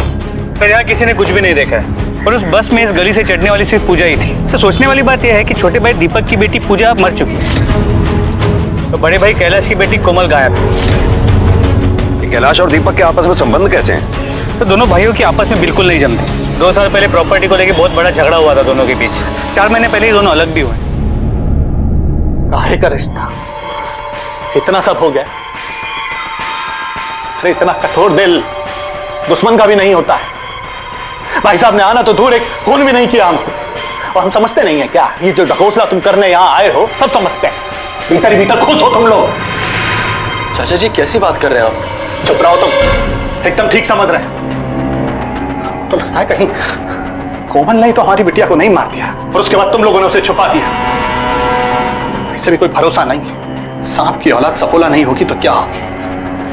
चाचा जी, हम आपका दर्द समझते हैं। अरे कुछ नहीं समझते हो तुम लोग, और कुछ समझने का जरूरत भी नहीं है। तुम एक काम करो भैया, निकलो तुम। चाचा तुम जाओ भाई। चाचा बात। अरे जाइए आप, जाइए, एहसान कीजिए हमारे ऊपर। सर, कैलाश और दीपक के बीच झगड़ा उन्नाव की प्रॉपर्टी को लेकर शुरू हुआ और ये मामला सुलझने के बजाय और उलझता चला गया। ये कैलाश शर्मा है किस तरह का आदमी? सर, बड़ा ही ऑफेंसिव नेचर का आदमी। छोटी छोटी बात पे खिटपीट झगड़ा उसकी किसी के साथ नहीं बनती। और उसका भाई दीपक, वो यहाँ से अलग होने के बाद कहाँ गया? उसी एरिया में एक घर रेंट पे लेके रहता है, एक ट्रांसपोर्ट कंपनी में काम करता है। झगड़े के बाद कैलाश ने अपने प्रॉपर्टी की हर एक इंच अपने नाम पे कर ली है। वक्त के साथ इन दोनों की दुश्मनी और गहरी होती चली गई। अनुज, इस केस में 2 सगे भाई हैं, 2 अलग अलग घर हैं और दोनों घरों से गायब होती हैं 2 बेटियां। ये सिर्फ कोइंसिडेंस है या इसके पीछे कोई राज छिपा है? हो ना हो, इन दोनों बच्चियों के गायब होने के पीछे कोई ना कोई इंटरकनेक्शन जरूर है। सर, आकाश और कोमल 2-3 सोशल नेटवर्किंग साइट पे फ्रेंड्स थे। इनकी आपस में चैटिंग होती रहती थी। मैंने उस आकाश त्रिपाठी का पूरा बैकग्राउंड पता किया है सर। यहाँ से 25-30 किलोमीटर दूर एक कस्बा है सर, गजनेर, ये वहीं कराने वाला है सर। माँ बाप की इकलौती औलाद है सर। ये यहीं एन कॉलेज के हॉस्टल में रहता है सर। सबसे इंटरेस्टिंग बात यह है सर कि आकाश पिछले 2 दिन से हॉस्टल नहीं लौटा है और उसका फोन भी स्विच ऑफ। बेटा, आप दोनों को घबराने की कोई जरूरत नहीं। आप दोनों कोमल के अच्छे दोस्त हो ना? कोमल कुछ दिन से लापता है। किसी आकाश को जानते हो बेटा? आकाश और कोमल एक दूसरे को कैसे जानते थे? आकाश तो ना आपके स्कूल में आता है और ना ही आपके ट्यूशन की क्लास में आता था। सर, वो कोमल और आकाश ना गर्लफ्रेंड बॉयफ्रेंड है। कुछ समय पहले आकाश कोमल के पीछे पड़ा था। देखने में गुड लुकिंग भी है और लॉ की पढ़ाई भी कर रहा है। कुछ समय कोमल के पीछे पड़ने के बाद कोमल इम्प्रेस हो गई। बेटा ये बात कोमल के घर वालों को मालूम थी? नहीं सर। कोमल आकाश से मिलने पार्क जाती थी तो पूजा भी वहाँ आती थी। कोमल,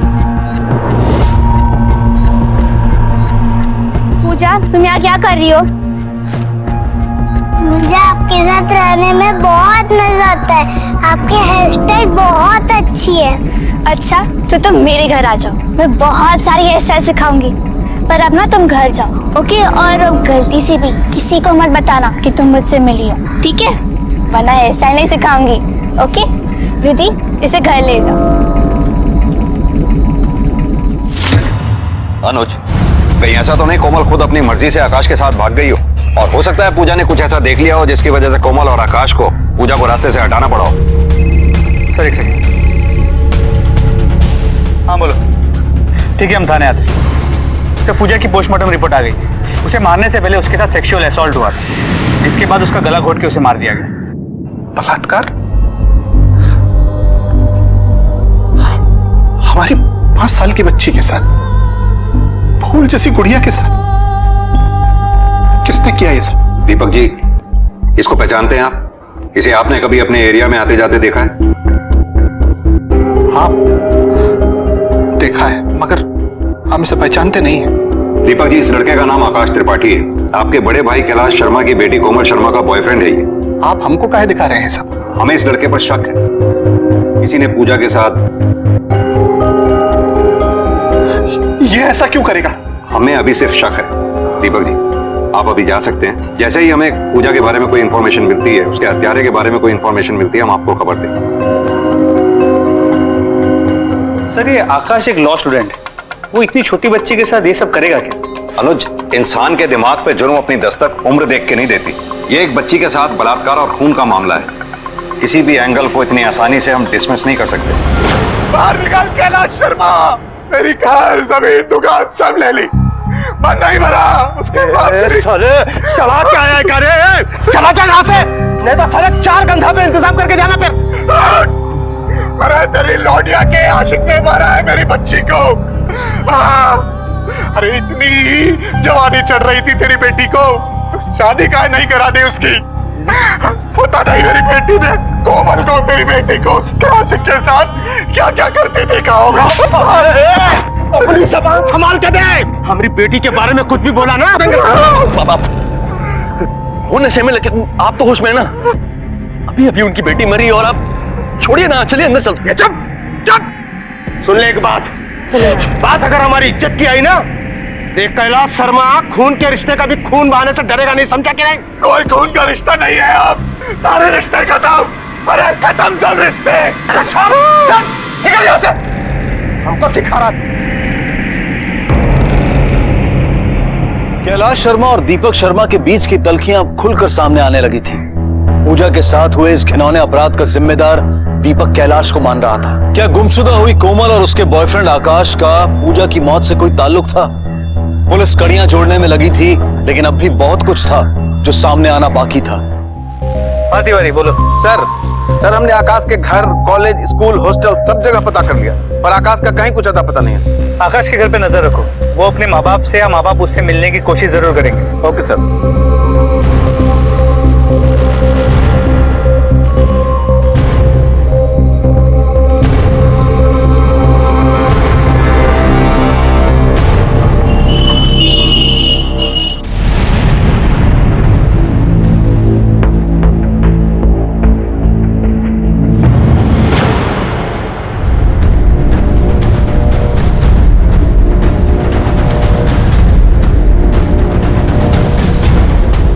सर ये कोमल की बॉडी है। इसकी फैमिली को इन्फॉर्म करो सर, और बॉडी को पोस्टमार्टम के लिए भेजो। अब तक पुलिस को शक था कि पूजा का कत्ल शायद आकाश और कोमल ने किया है, लेकिन कोमल की लाश मिलने के बाद एक नया सवाल खड़ा हो गया कि आखिर कौन है इस सब के पीछे, और वो लड़की कौन है जो बार बार पुलिस स्टेशन आकर पलट जाती है।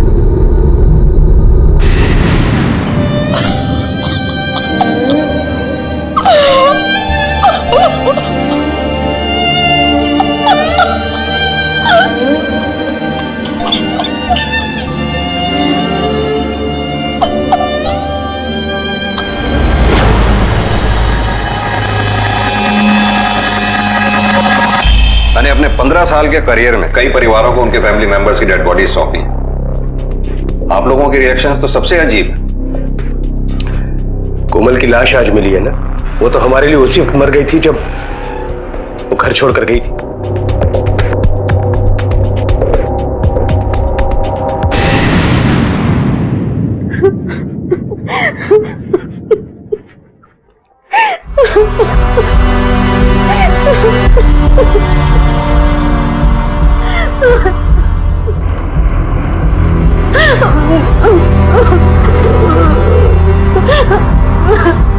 सिमोन, क्या बात है? कुछ हुआ है क्या? मैं काफी दिनों से देख रही हूँ तुम अकेले में रोती रहती हो। सिवा, मुझसे बहुत बड़ा पाप हो गया है, इतना बड़ा कि जिसके लिए जितनी बड़ी सजा दी जाए वो कम है। इसके लिए तो गॉड मुझे कभी भी माफ नहीं करेगा।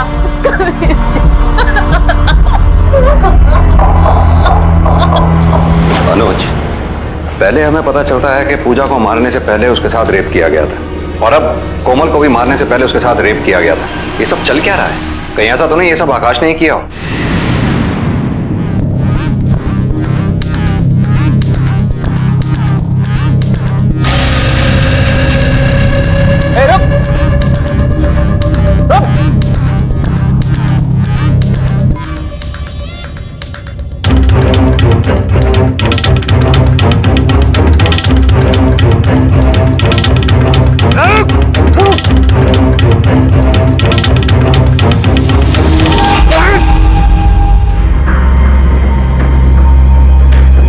बलात्कार? देखिए, इसके बारे में तो हमें कुछ नहीं पता। कोमल जब यहाँ से भागी तो उसके बाद उसके साथ क्या हुआ क्या नहीं, ये हम कैसे बता सकते हैं? कैलाश जी, ये आप भी जानते हैं और मुझे भी पता है कि अभी भी कुछ है जो बताना बाकी है। अब वो क्या चीज है, आप बताएं या ना बताएं, हम अपने तरीके से पता लगा लें। चलो।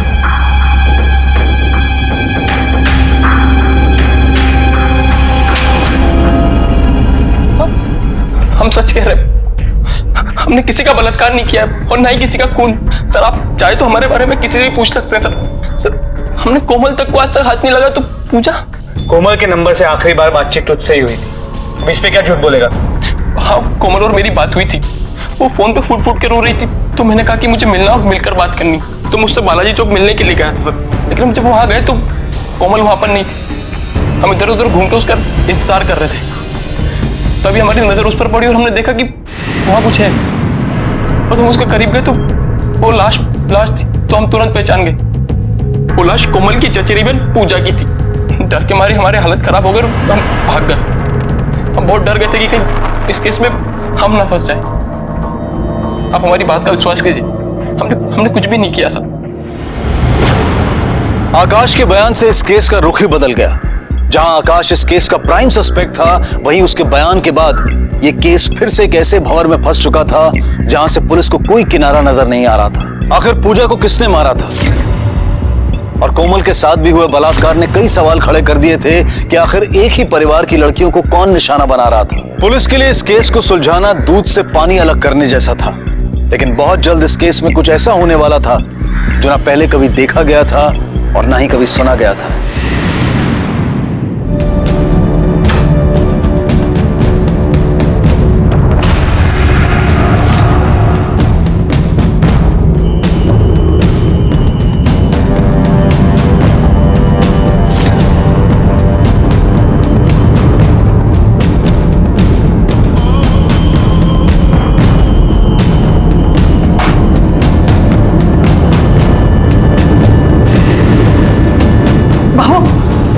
लोहे का चढ़ू को टेबल पे लगा दो और सबको नाश्ते के लिए बुला लो।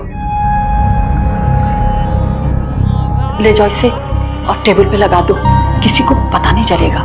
और आधे घंटे में जहर का असर हो जाएगा। कुछ ही मिनट में हमारा सारा परिवार खत्म हो जाएगा।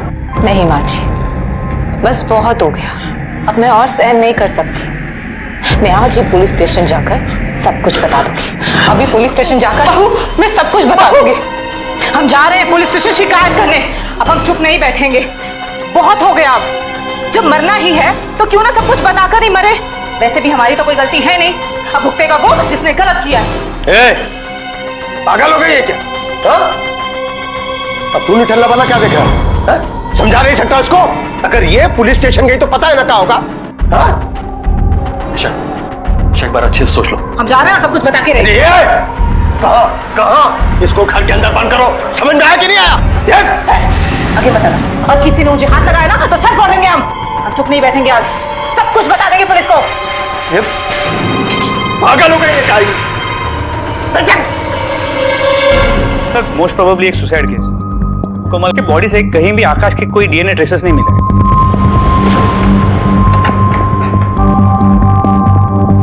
सर हम आपको कुछ बताना चाहते हैं। इन दिनों जो हमारे परिवार में हुआ उसकी वजह से हम सब की रातों की नींद उड़ चुकी है। भगवान ना करे कि जो हमारे साथ हुआ वो किसी और के साथ हो। और इसके बाद हमारी सासू माँ चाहती है कि हम सब लोग जहर खा के आत्महत्या कर ले। और अब तक तो हम मर भी चुके होते। सर 16 मई की बात है। उस रात हमारे घर के दरवाजे पे एक घंटी बजी। इस वक्त कौन आ गया?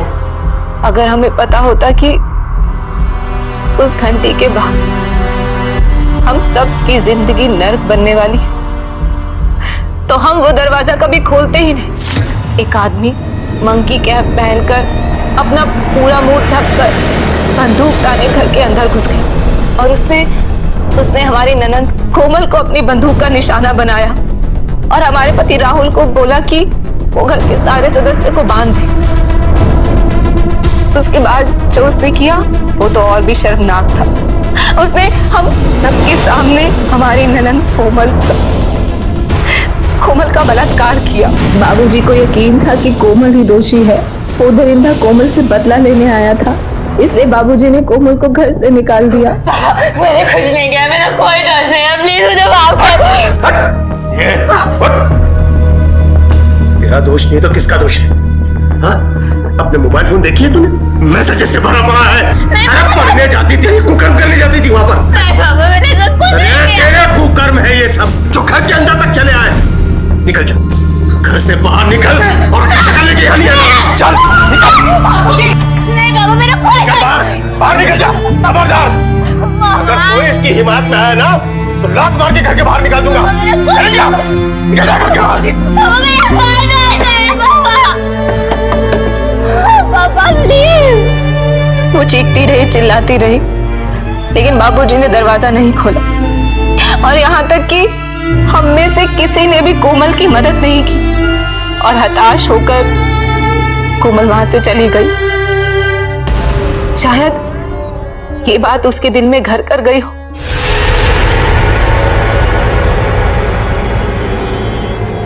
शायद इसी वजह से कोमल ने अपनी जान दे दी।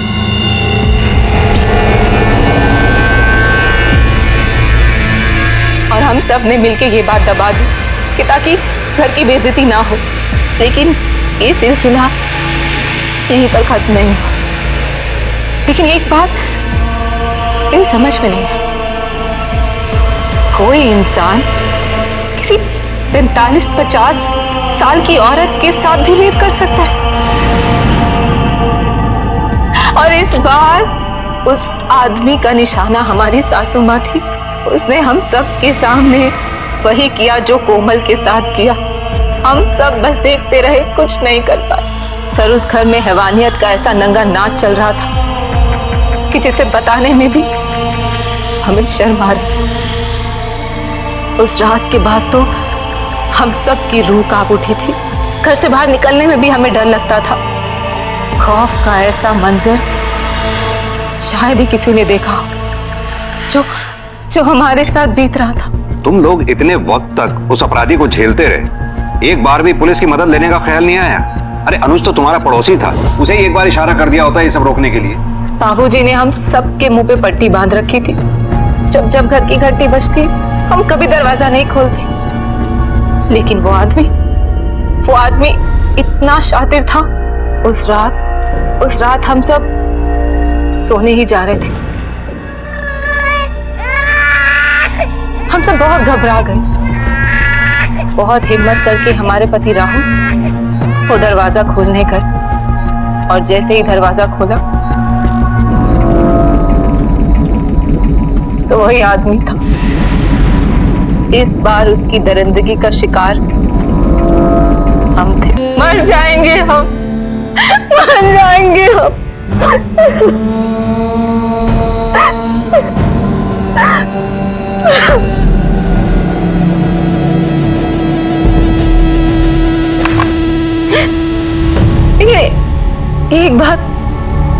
एक बात हमें समझ में नहीं आई, वो ऐसा क्यों कर रहा था?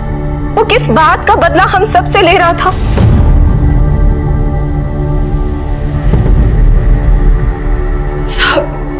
साहब अब हम जीना नहीं चाहते, हम मरना चाहते, हमें मर जाने दीजिए। हमने जो कुछ भी किया अपने परिवार की इज्जत बचाने के लिए किया।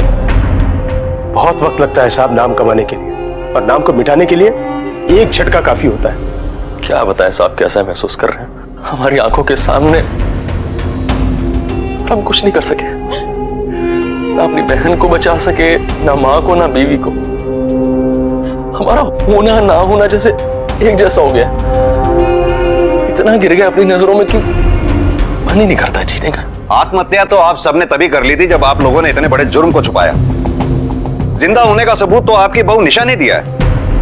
एक बार भी आप लोगों ने पुलिस से मदद मांगी होती तो इतना सब कुछ होता ही नहीं आप लोगों के साथ। निशा के खुलासे ने यकीन की बुनियाद को हिलाकर रख दिया था। कोई इस तरह अपने ही घर में, अपने ही घर वालों के सामने घर की महिलाओं की इज्जत को तार तार कर गया था। खौफ और दहशत ने उन्हें जान देने तक को मजबूर कर दिया था। क्या यह इन परिवारों की किसी से दुश्मनी का नतीजा था, या फिर कोई और ही कहानी थी इस घिनौने अपराध के पीछे? पुलिस अब पूरी तरह से हरकत में आ चुकी थी। हर दिशा से इस मुजरिम को गिरफ्तार करने की तैयारी की जा रही थी। अनुज, एक ही परिवार की 3 औरतों को टारगेट किया गया है। बलात्कारी ने एक बार नहीं, बार बार इसको कर्म को बड़ी दिलेरी के साथ किया। तो मुझे तो एक दुश्मनी का मामला लगता है, क्योंकि सिर्फ कैलाश की फैमिली का नहीं बल्कि दीपक के फैमिली की भी सारी गतिविधियां पता थी। उसे पता था पूजा बस स्टॉप पे सिर्फ 5 मिनट के लिए मिले। अनुज, एक काम करो, सर्विलेंस बढ़ा दो और पता करो कि इस शर्मा परिवार से आखिर किसकी गहरी दुश्मनी है। खबरी network, check post, patrolling van, सबको अलर्ट कर दो। खास तौर से अशोकनगर में सबको चौकन्ना रहने को कहो। किसी ने भी अगर मंकी कैप पहने या उस कदकाठी के आदमी को देखा तो फौरन इन्फॉर्म करे। इस हैवान का पकड़ा जाना बेहद जरूरी है।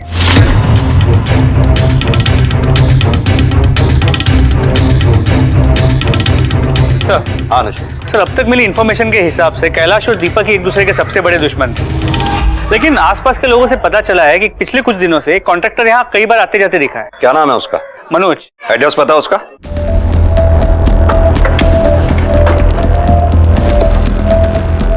मनोज कौन है? हो रहा है सर। मनोज, तुम ही मनोज हो? जी साहब। ये कैलाश और दीपक के बारे में क्या जानते हैं? दोनों भाई साहब एक से बढ़कर एक है। छोटी छोटी बात पर झगड़ा करने पे उतारू हो जाते हैं। पहले तो हमसे सस्ता वाला पानी का टैंक लगवा दिया। हमने उनको पहले ही कहा था कि ये चलेगा नहीं, फट जाएगा, ये इसका बॉल कॉक भी खराब हो जाता है। साहब अपना 1000-1200 बचाने के चक्कर में हमारा 5000 का नुकसान करवा दिया साहब। इस 5000 के नुकसान की वजह से तुम्हें तो बहुत गुस्सा आया हो। क्यों? कहीं ऐसा तो नहीं इस नुकसान की वजह से तूने ही कुछ कर दिया हो? क्या साहब, आप भी हम पर शक कर रहे हो साहब? गुप्ता जी के यहाँ हमारा 7000 बाकी है, आज 6 महीने हो गए साहब। और तिवारी जी के यहाँ 5500 रुपए। ये देखिए साहब। और साहब आप ये हमको पूछने से अच्छा ना साहब राहुल से पूछते तो बहुत अच्छा होता साहब। उसके घर में अगर कुत्ता भी पाल लेना तो उसकी भी दशा अच्छी होती। काम धंधा कुछ करता नहीं है साहब, हर कोई उसको सुना के चला जाता है। भैया वो 500 रुपए चाहिए थे स्कूल के पिकनिक के लिए। हम कहाँ से दे पैसे? हमारे पास नहीं है। हम भी कहाँ आपसे पूछ पाए। ये लो, हमारी तरफ से। बाप, चाचा, घर का हर मेंबर उसको सुना के चला जाता है साहब।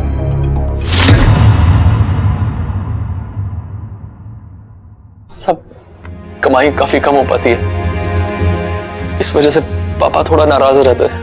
लेकिन इस वजह से हम अपने माँ, बहन और बीवी का रेप थोड़ी करवा देंगे। हमारी आंखों के सामने वो ये सब आप नहीं समझ पाएंगे किस दर्द से गुजर रहे। तुम्हारे यहाँ जो शामू नाम का नौकर था वो कहाँ है आजकल? वो अब हमारे काम नहीं करता, उसने नौकरी छोड़ दी।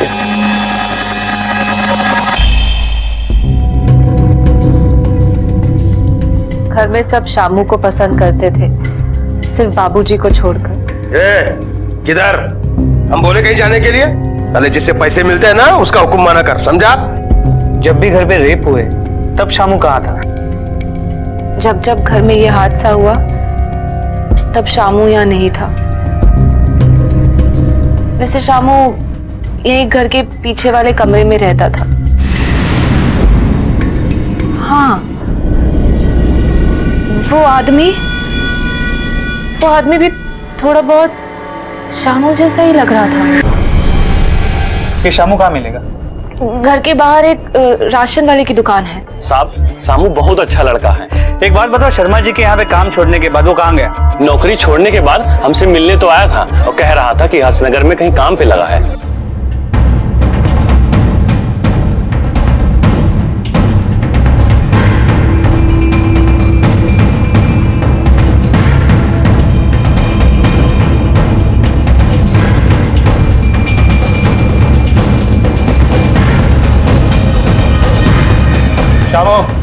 चल थाने। सब मैंने क्या साहब?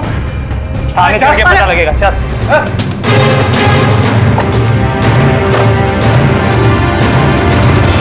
कैलाश शर्मा के यहाँ से नौकरी क्यों छोड़ी तूने? साहब, उस घर में कुछ गड़बड़ चल रहा था और हमें नहीं पता था वहां क्या चल रहा है, पर जैसे समझ में आया ना साहब, मैं बहुत डर गया और हमने सोच लिया कि हम उस घर में अब नौकरी नहीं करेंगे।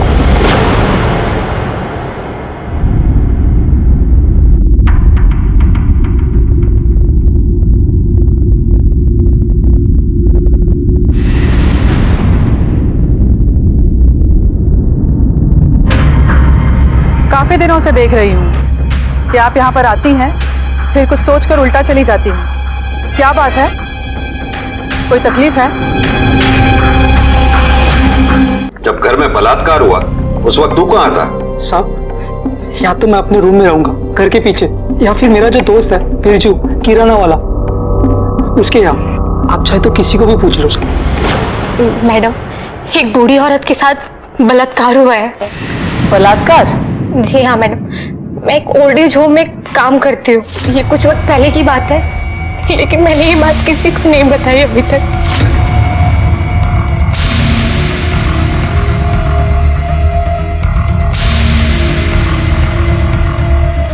उस रेपिस्ट का कुछ डिस्क्रिप्शन है आपके पास जिससे हम उसे पहचान सकें? कौन है? रुक रुक। हाँ, उसने मंकी टोपी पहनी हुई थी। मंकी टोपी? सर, सिविल लाइंस में एक 80 साल की औरत की रेप का मामला सामने आया, पर रेप के 2 दिन बाद वो औरत सीढ़ियों से गिर के मर गई। सर, उस केस में रेपिस्ट का डिस्क्रिप्शन जो चश्मदीद लोगों ने दिया था वो हमारे केस के रेपिस्ट के साथ मैच करता है। शॉकिंग बात यह है कि ये वो बूढ़ी औरत उस कॉन्ट्रैक्टर मनोज की दादी थी। मनोज की दादी?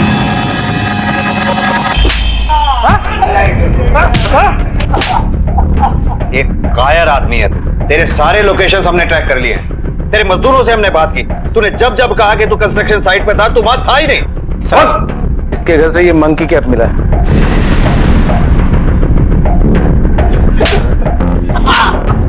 अब कैसे बचेगा? हमने किया है तीनों रेप।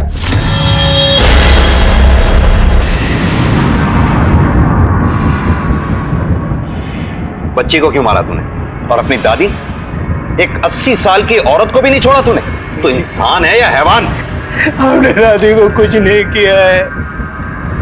हम दादी से बहुत प्रेम करते थे। हमने तो दादी का बदला लेने के लिए किया था। बदला? कैसा बदला? दादी की मौत सीढ़ियों से गिरने की वजह से नहीं हुई थी। उनका पैर नहीं फिसला था, उन्होंने आत्महत्या की थी।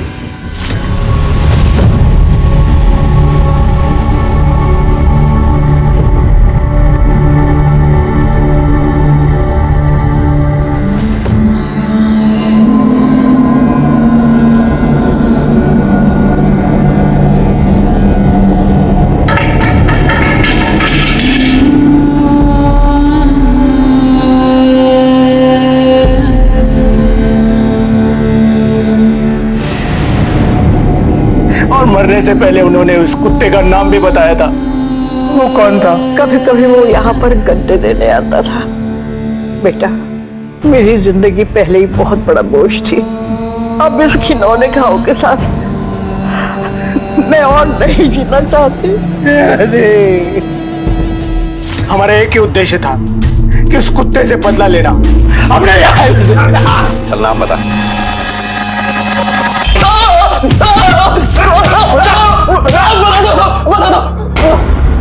चल बता।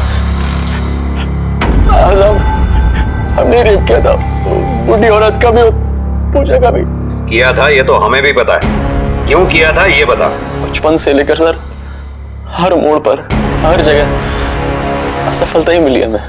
हर किसी ने हमें यह एहसास कराया है कि हम किसी लायक नहीं है। बाबूजी की चप्पल खा के दिमाग फिर गया हमारा, इसलिए सारा गुस्सा बुढ़िया पर निकाल दिया। अरे ये क्या कर रहे हो? गद्दा वहां नहीं यहाँ रखो, कहीं भी फेंक के चले जाते हो। सुनाई नहीं देता क्या? खड़ा खड़ा मेरा मुंह क्या दिख रहे हो? रखो वहां, निकम्मा कहीं का। अच्छा लगा हमको कि कोई तो ऐसी जगह जहां हम फैले हुए पास हो गए। इंसानियत का गला घोंटा है तूने। तेरी वजह से एक बूढ़ी औरत को खुदकुशी करनी पड़ी। बच्ची को क्यों मारा? वो तो रिश्ते में तेरी बहन लगती थी ना। साहब उस दिन जब कोमल का बलात्कार हो रहा था तो एक सेकंड के लिए बुरा लगा हमें, फिर अगले दिन से वही ताने सुनने को मिले। इसीलिए जब उस दिन वो बस स्टॉप पे पूजा देखी हमें छोटी सी स्कर्ट पहने तो कुछ हो गया हमें।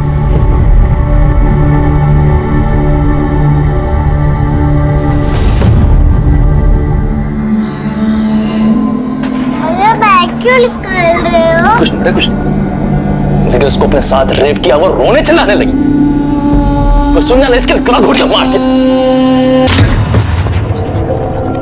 तुम जैसे लोगों के लिए फांसी की सजा भी कम है। राहुल की विकृत मानसिकता की 5 महिलाएं शिकार बनी। हालांकि राहुल ने मनोज की दादी सेल्जा और दीपक की बेटी पूजा से बलात्कार किया, लेकिन उसी के गुनाहों को मनोज ने भी दोहराया। एक मुजरिम की सजा उसके निर्दोष घर वालों को दी। मनोज बदले की आग में ऐसा जला कि आज वो अपनी दादी की मौत के साथ साथ अपने कर्मों पर भी आंसू बहा रहा है। अगर कैलाश सही वक्त पर सही कदम उठाता, पुलिस की मदद लेता, तो शायद कोमल की जान बच जाती। इसी विचार के साथ अब मैं अनूप सोनी आपसे विदा लेता हूं। फिर मुलाकात होगी अगले एपिसोड में एक और चौंका देने वाले केस के साथ। तब तक अपना और अपने परिवार का ख्याल रखें और देखते रहें क्राइम पेट्रोल डायल 100। सबक एक को सीख हम सबको। जय। इस तरह के और भी एपिसोड देखने के लिए हमारे चैनल को सब्सक्राइब करें और बेल आइकन दबाना ना भूलें।